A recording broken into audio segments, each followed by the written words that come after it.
What up, YouTube, Soul Tribe, the Ether and the Cosmos, and no, they are not the same. This is your girl, Mighty Mocha. I'm tired in a mug, but I was just sitting here and was like playing around with my cards, and I'm like, okay, you're going to upload tonight, and that's what you're going to do, and it's going to be all good. So, first, I want to thank you all for tuning in. I want to thank those for watching whenever you can, for commenting, not commenting, being present, not being present. I appreciate it all. This is just a quick read. It's a short for me.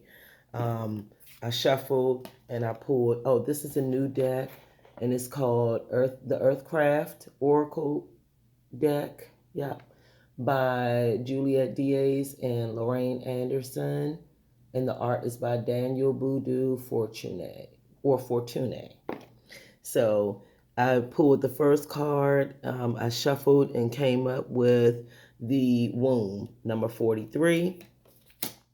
Right after that, I came up with forest bathing, number 10. These are beautiful cards. Right after that, came up with offerings, 18, which is a 9. This is a 7. Yep. Right after that, came up with ivy, which is a 5. These are interesting. And then after that, I came up with warrior woman. Yep. Number 41, which is also a 5. And then right after that, I shuffled, and what fell out was Wild Winds, which is 42, which is a 6. Okay. So that's what we're working with tonight. I was looking at the reading overall, just looking at the cards. And normally, sometimes I'll take them card by card and kind of filter out what the meaning is. But I was just looking at the story tonight, and the story to me is a lot about change and transformation and relying on innate resources to take you to that next step.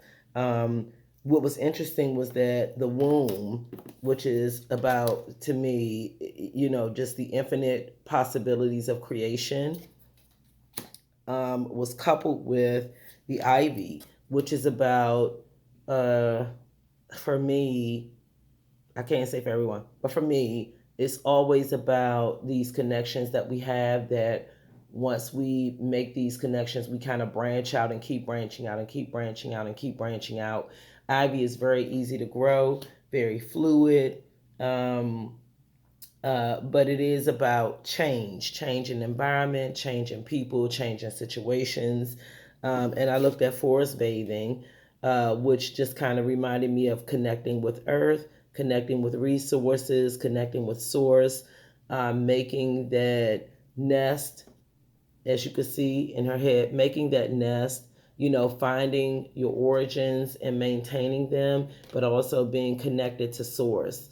And I looked at offerings and just thought about, the universe as a whole and how we operate within it, and thought about how we are, this kind of reminds me of the temperance card, how we are pouring out, but we are also grounded and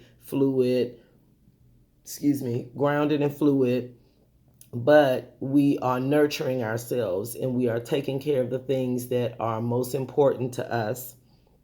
Even with everything else going on around us, we are still gravitating towards being able to pour into self and to make sure that self is contained and well taken care of. Um, and I thought about, when I looked at the Wild Winds and the Warrior Woman, I thought about how, you see, she has that third eye open, and how, the wild winds, it's like it could be a lot going on around us, and we may have to take care of a lot, but we are already ordained. Six card, we are already ordained and prepared to nurture ourselves and to take care of what's going on around us and be prepared. You see, she has, the warrior woman, she's been through a lot, but she has her ammunition. She has her bow and arrows. She has that third eye chakra open. She is ready and prepared for what is to come on the scene. She is doing the work. She has done the work. She is prepared. And she knows that there may be seasons and reasons where things may pop up. You see her heart here, like things will pop up, will come close to her, but she has to be vigilant, and she has to use the spirit of discernment to help her on her journey. So I just wanted to say, as we move into a new week, that there are going to be things that come up that perplex us, that we're not quite understanding. But if we are in tune with ourselves and we are pouring into ourselves, um, more so than anything else, and we are making those connections with people that resonate with us, then we are able to use the spirit of discernment to clarify situations and gain a clearer understanding of things, and to move forward into the journey of even unknowingness, to just be prepared, right? To just have the confidence and the fortitude to be prepared for what life calls upon. And if we can do that, it simplifies everything, and not that it's simplistic, but that you are prepared and you are ready for what is to come. I'm going to shuffle and ask Spirit, like, just give me 1 to 2 cards. Just 1 to 2. I just wanted to make this a quick short. But you guys were on my mind, on my heart, on my spirit. So I just wanted to reach out a little bit tonight. It's been a lot going on, but all for the good. So, bam. Okay. So the first card, okay, I said it. God card. First card, transform with Raven. And this is about transformation. This is about the messages that we receive. It's about how we receive them, internalize them. And I'm looking at it, and I know birds are messengers, like they visit me all day on a regular. But there is a heartfelt message that has to be given. It has to be received on a heart-loving level, that is going to transform someone, a relationship, a situation, a set of circumstances, if you are open to receive that. And then what also fell out was an 8 card, Infinity Sacrifice. Once again, the bird, the heart. I've had the bird and the heart in several of the cards that have been pulled. So if someone wants to deliver a heartfelt message, they are willing to be the sacrificial lamb to make sure that what is needed for understanding gets pushed out into the universe. And as you see, her hand is open, like the offerings card, hand open, right here. Yes. So someone is going to extend themselves and